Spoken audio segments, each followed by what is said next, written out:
Coming up on Arirang News. North Korean leader Kim Jong-un escalates the rhetoric against South Korea, defining Seoul as the main enemy, and adds that he has no intention of avoiding war. South Korea's presidential office appoints new personnel with the focus on bolstering the nation's economic security to better prepare for supply chain disruptions and economic challenges. The latest tech and gadgets are being unveiled at the Consumer Electronics Show in Las Vegas. From future mobility powered by AI to advanced memory solutions, artificial intelligence dominates this year's event.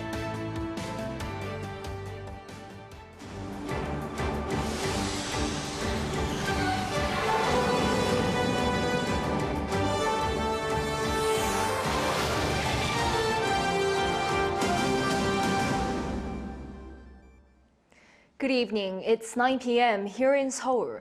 Thank you for joining us on Arirang News. We begin with North Korea's escalating rhetoric against South Korea. Kim Jong-un calls Seoul as the regime's main enemy, adding he has no intention of avoiding war. The South Korean government says they're an outdated tactic. Our defense correspondent Choi Min-jung takes a closer look at what's to come next. North Korean leader Kim Jong-un has declared South Korea as the regime's main enemy and said he has no intention of avoiding war.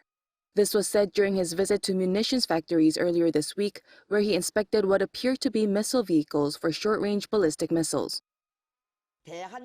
Declaring that the Republic of Korea is our main enemy, he said what we should focus on when it comes to the relations with the hostile state is to strengthen self-defense capabilities and nuclear war deterrence. North Korea has called the South its main enemy a couple of times in the past, but this is the first time for Kim to directly declare South Korea as its principal enemy. Kim also threatened to, quote, completely destroy South Korea if it attempted to harm the regime's sovereignty and security. Seoul's Unification Ministry downplayed Kim's remarks as nothing more than an outdated tactic, saying that Kim had once again revealed his ambition to unify the two Koreas by force. It added that North Korea's emphasis on war preparations is evidence that it is fearful of Seoul and Washington's strengthening extended deterrence. The Foreign Ministry also denounced Kim's words, saying that South Korea has never initiated force against North Korea. However, concerns are growing as North Korea's provocations against the South do not seem to be stopping. Looking at Kim's remarks, military tensions on the Korean peninsula are expected to increase significantly in 2024. We should expect a show of force when South Korea and the US conduct joint military exercises in March and August. We should also expect to see North Korea pressure the US at the highest level possible ahead of the US presidential election in November, causing tensions on the peninsula to escalate. North Korea has recently been ramping up its hostility toward the South with artillery fire near the maritime border, following Kim's year-end statement defining the two Koreas as, quote, hostile nations at war with no chance of unification. Choi Min-jung, Arirang News.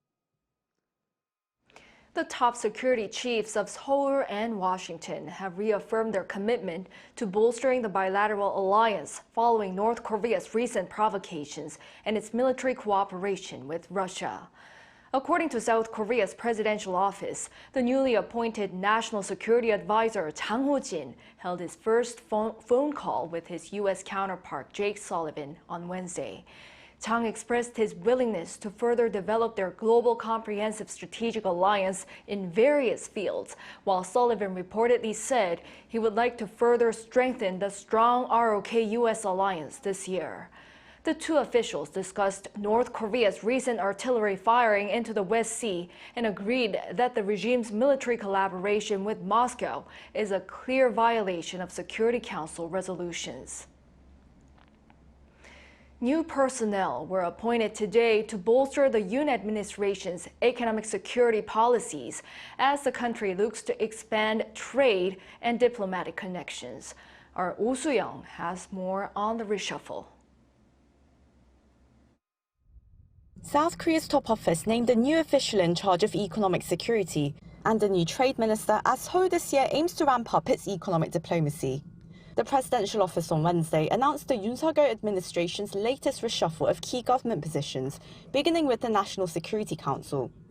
Incumbent Economic Security Secretary Wan Yun-jong was appointed to take the newly established position of the third Deputy National Security Advisor, given his diverse experience in academia, economic research and the business community, handling trade relations with the US and China. His position will be filled by An Se-yeon, Professor of International Relations at the University of Seoul, known as an expert in global affairs and energy security.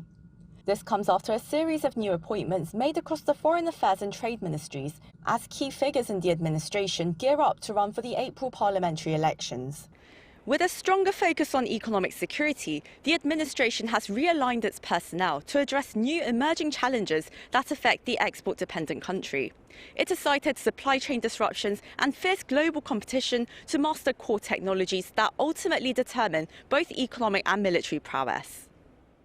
On that note, the president approved former ambassador to the United Nations Cho Tae-yeol as the new foreign minister, a day after Parliament adopted a confirmation report, a process required for ministerial positions. Yoon's office named former journalist and current Overseas Public Relations Secretary Kang In-sun as the second Vice Minister for Foreign Affairs, recognizing her familiarity with geopolitical affairs and public diplomacy. 3 other vice ministerial positions were also announced, including logistics and trade expert Jong In-kyo as the new trade minister to lead negotiations and resolve sticking points in trade, replacing An Deok-gun, who was recently promoted to Minister of Trade, Industry and Energy. Incumbent second Vice Minister Kang Kyung-sung, currently in charge of industrial policy, took the first Vice Minister position, with ministry spokesperson Choi Nam-ho as his replacement. The top office on Wednesday also nominated Yoo Chol-an, a former judge at the Seoul Central District Court, to lead the country's anti-corruption agency, which is a ministerial position requiring the National Assembly's approval. Oh Soo-young, Arirang News. House prices and aging planned cities have been a hot topic in South Korea. As the second part of the new open discussion with citizens for the new year, President Yoon pledged that old regulations will be scrapped and that redevelopment will come sooner and easier. Our Kim Do-yeon reports. Homes that citizens want. That was the second topic of the government's open debate on Wednesday with citizens and government officials. New year, new format, with the debate replacing the conventional briefings to the president by each ministry in January. There, President Yoon Suk-yeol promised that aging planned cities like Ilsan, Gyeonggi-do province, where the discussion was held, will be redeveloped before the end of his term. 우선 우리 정부는 재개발, 재건축에 관한 규제를 아주 확 풀어버리겠습니다. 30년 이상 노후화된 주택은 안전진단 없이 바로 재건축에 착수할 수 있도록 하겠습니다. This is because for an apartment to be reconstructed, it needs to fail a safety inspection. And as residents of old homes want them to be rebuilt, they want to fail. Other policies included expanding the floor ratio up to 500% and creating what's called Future City Fund for financing. He also addressed issues with multi-home ownership. Under the previous government, people with multiple homes were taxed heavily. The aim of this policy was to bring prices back down as South Korea's home prices skyrocketed in the early 2020s. President Yoon said such punitive taxing only shifted the burden to the tenants. 결국 그 피해를 서민들이 다 입게 됐습니다.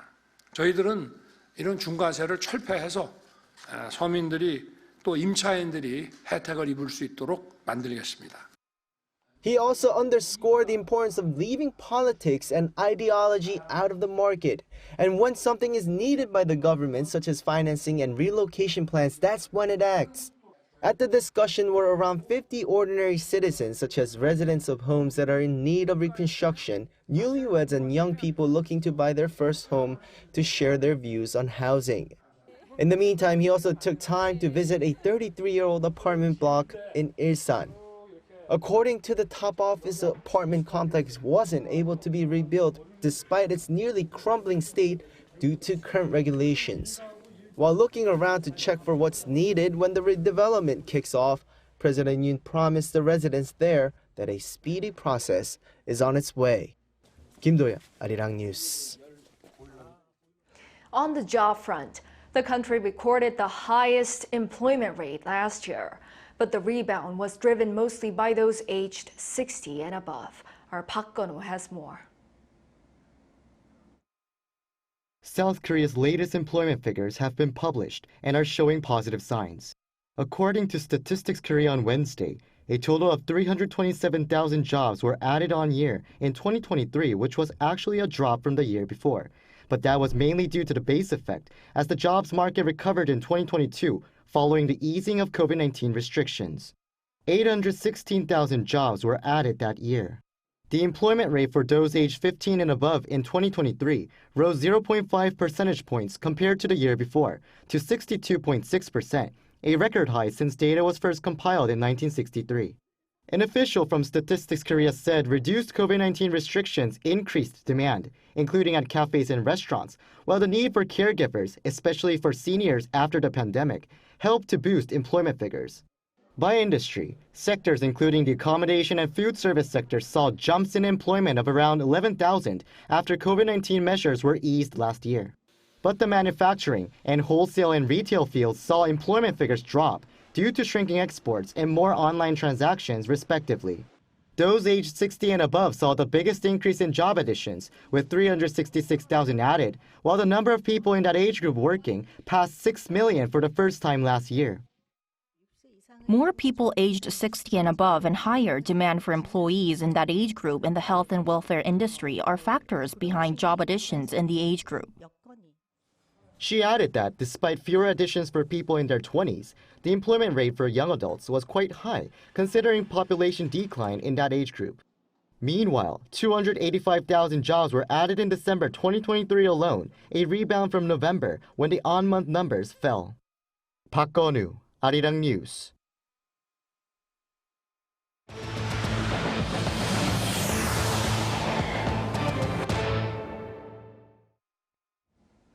The World Bank projects global economic growth this year will slow further to mark a third year of weak expansion.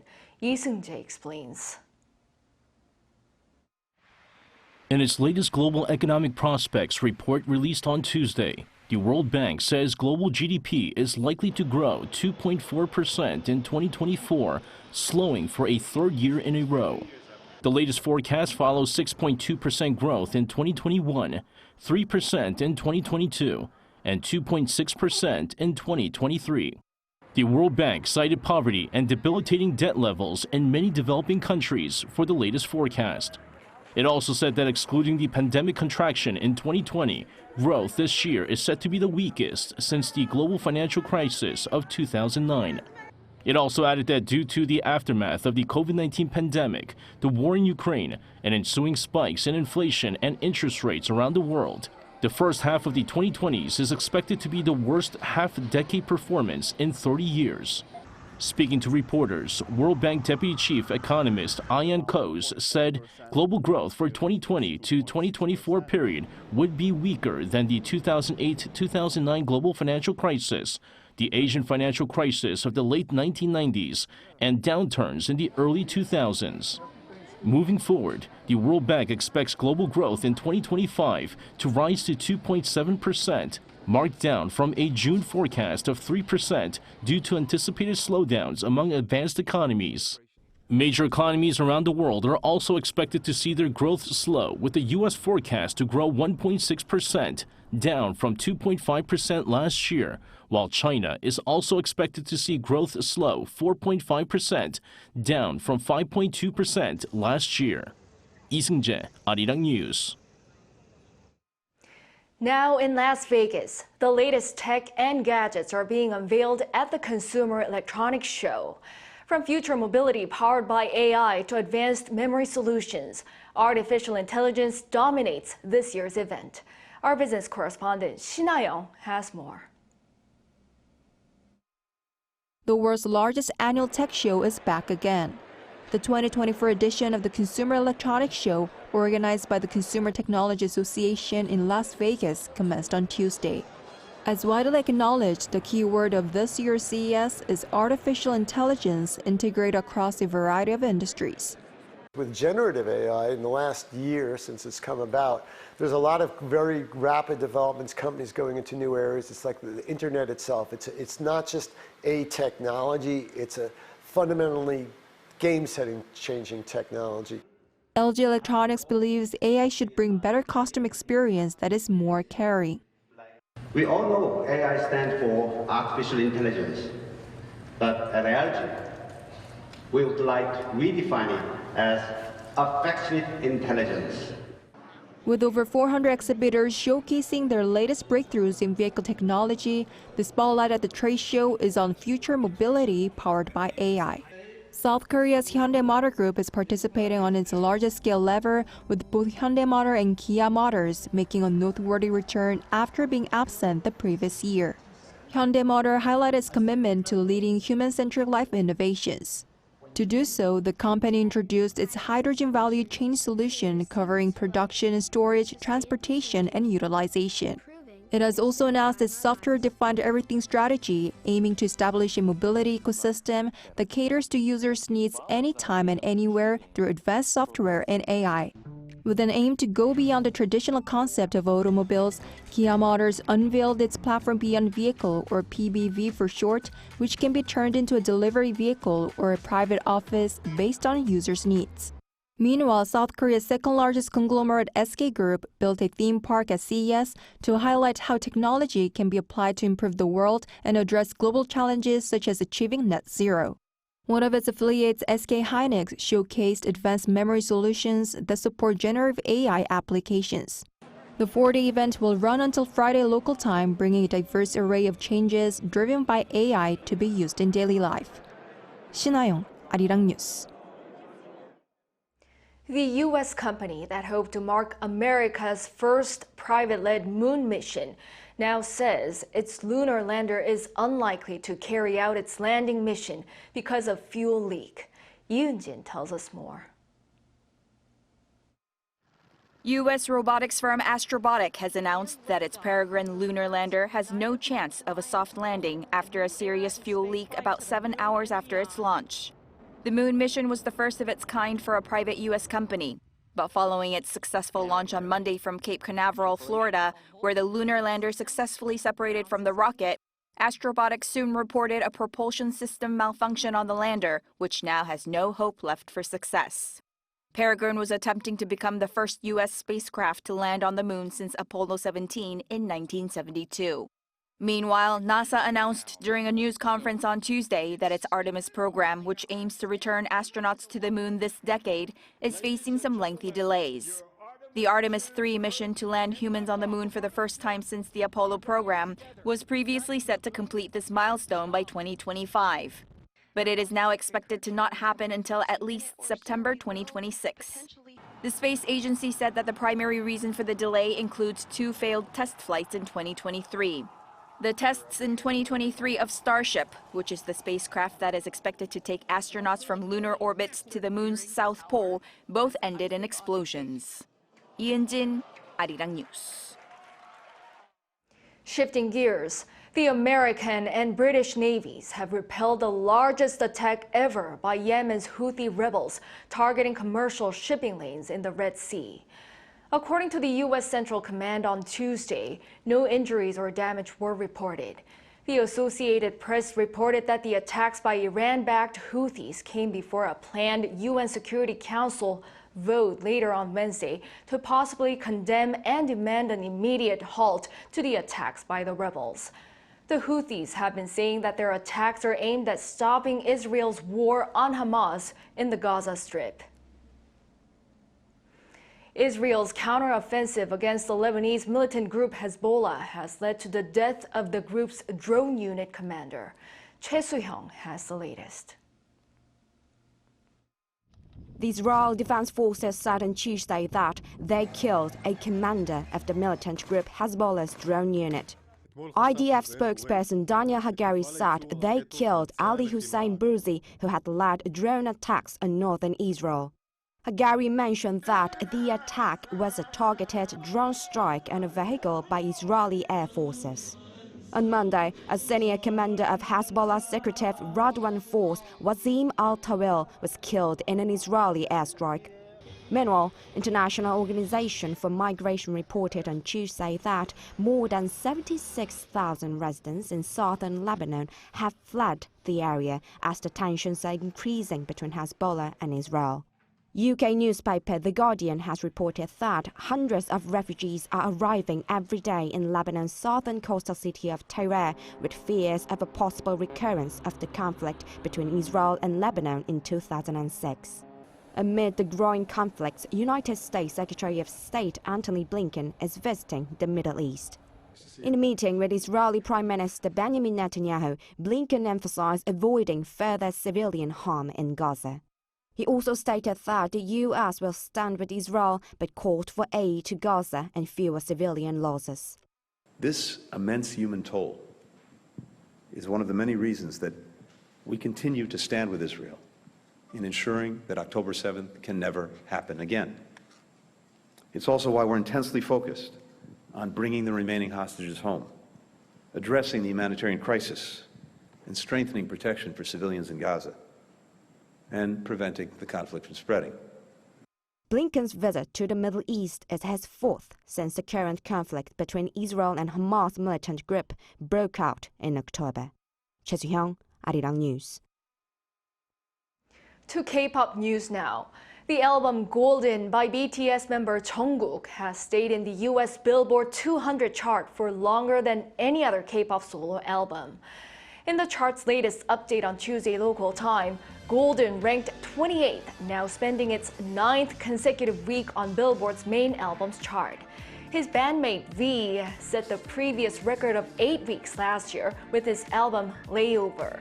The Billboard 200 chart ranks the week's most popular albums in the US based on album sales and online streaming.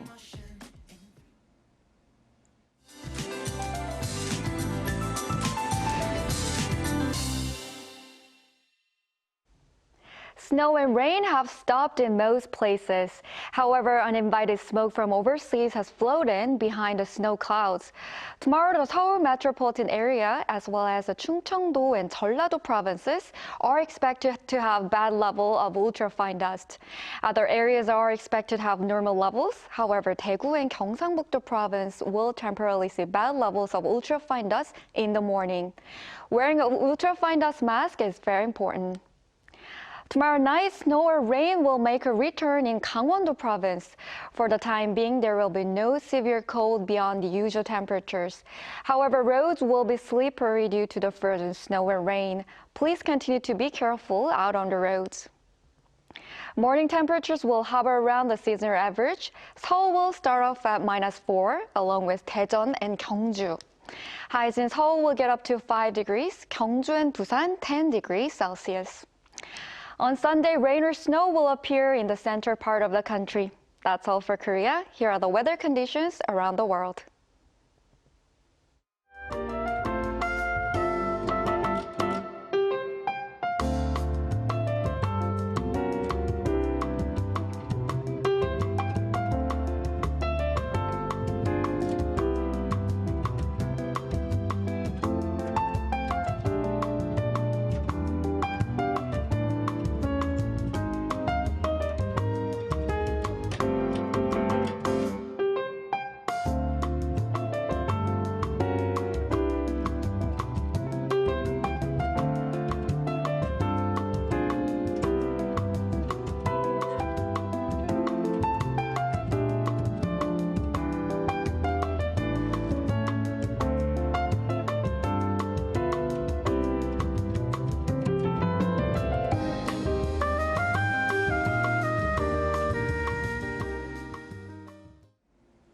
Well, that's all for this newscast. Thank you for watching. We'll be back at 10 p.m. with the AI headline news. Good night.